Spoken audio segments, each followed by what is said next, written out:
Well, thank you, Lebs. Now, his latest single brings all of those stories of love, death, and really bad decisions together into one rather unfortunate situation for a man whose poor choices have finally caught up with him. That's award-winning multi-instrumentalist Adrew Jed's single titled Panama City off his album Silver Star. The singer and songwriter joins us now to tell us more about the project. Andrew, a very good morning to you. Thank you so much for joining us. Welcome. Hey. All right, good morning. I'm super stoked to be here. Good to have you on the show this morning. Thanks. First of all, just take us through how it all started for you, how you fell in love with the music. Oh, yeah, for sure. Well, I've been a few decades playing music. It really started in my university years. And, you know, when you're figuring yourself out there, I ended up in a band. And turned out that band was pretty good. So we, you know, just kind of played more and more, started touring. And this is in the U.S. I don't know if you can tell I'm not South African. I apologize for that.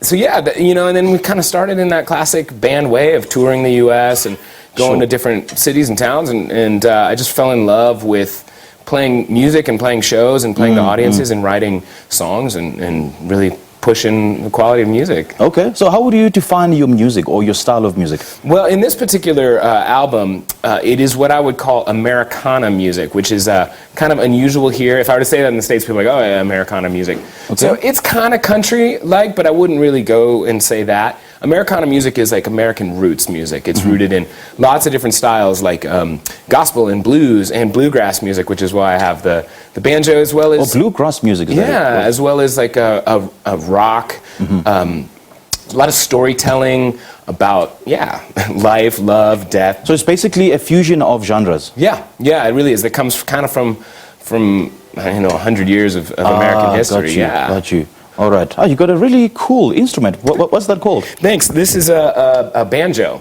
A banjo? Yeah. Okay. Yeah, which is actually an African instrument in its originality. Well, I was tempted to call it a guitar, but I could tell that it's definitely not a guitar. Don't you dare do that, man. No, it's different. It's kind of a fun, has a very kind of different sound, but it all works together well with those acoustic instruments like guitar and stuff like that. So what would you point out as a career highlight for you? Oh, I haven't heard that question at all. The whole thing has been a highlight, man. Yeah. But, you know, I spent some time in L.A. and doing, you know, a lot of, Nashville as well, a lot of rock stuff as well, all kinds of different things, and just the interaction with such professionals and fantastic musicians over the years in studios, and it's all been highlights, man. But I think that the touring and traveling is pretty up there. Sure. Now, Andrew, what drew you to this particular genre? I mean, of all the genres, why was this genre so close to you? Why does it speak to you in a certain way? Well, you know, it's during lockdown, during COVID, where all of us were really going crazy. I, you know, started just kind of getting very nostalgic for the classic American experience. We live here in South Africa, and a lot of that involves a lot of the style of music that I used to play a lot more of when I was younger and in those band days.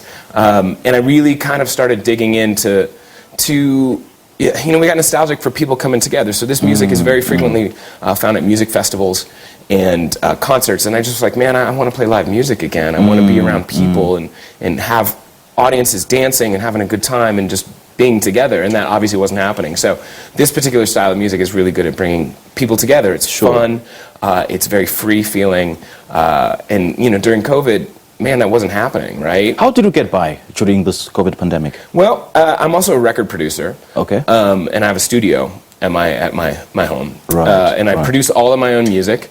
A lot of it over the years has gone for, you know, use in film and television and movies and stuff like that. So I'm writing and producing all the time. So, which is really beneficial, learning how to produce. So my album Silver Star, including this, recorded all of it with some guest musicians who sent me their files online, including Panama City, which has Dan Petlansky, who's a fantastic South African guitar player. Sure. So I did this record during COVID. I sat in the studio and pumped out a full-length album that I really wanted to have the feel of an old vinyl record where you listen to, you know... Let's talk about the inspiration behind Panama City. Yeah, I mean, what really inspired it?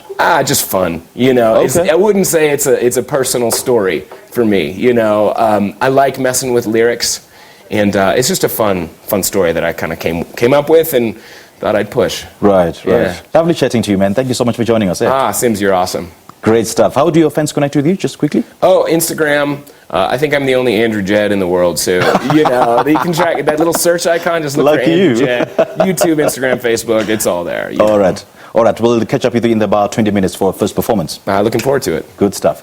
Award-winning multi-instrumentalist Adrew Jed speaking to us about his high-energy bluegrass single, Panama City. The song is an up-tempo bluegrass tune with a modern edge to it. And please stay tuned to Morning Live for more performances from him.